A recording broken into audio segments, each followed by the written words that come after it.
ഏകാധിപതിയൊന്നുമില്ല. ഇപ്പോൾ എല്ലാ ഏകാധിപത്യം പല സ്ഥലത്തും ഉണ്ടല്ലോ. അതൊക്കെ നമുക്ക് പറയാൻ പറ്റുമോ? ഏകാധിപതി അങ്ങനെ ജനാധിപത്യ വ്യവസ്ഥയിൽ തിരഞ്ഞെടുത്ത ആളാണ് ഞാൻ. എന്നെ ഒരു ദിവസം രാവിലെ ഇല്ല എന്ന് പറഞ്ഞാൽ എനിക്കൊന്നുമില്ല. ഞാൻ നായരുടെ മാത്രം ആളല്ലല്ലോ. ഞാൻ കേരളത്തിലെ പൊതുസമൂഹത്തിൻ്റെ ഒരാളല്ലേ. ഒരു കലാകാരൻ എന്ന നിലയിൽ ഞാൻ നായരുടെ ആളാണ്.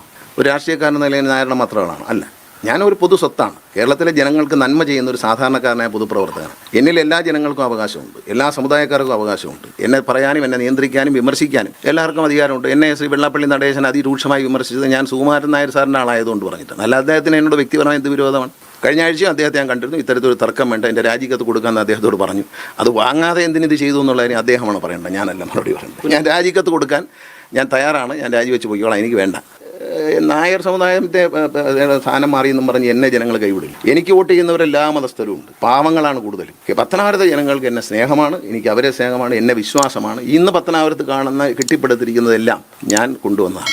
പിന്നെ ഞാനൊരു ഏകാധിപതിയാണെന്ന് പത്തനാപുരത്തെ ജനങ്ങൾ പറയില്ല.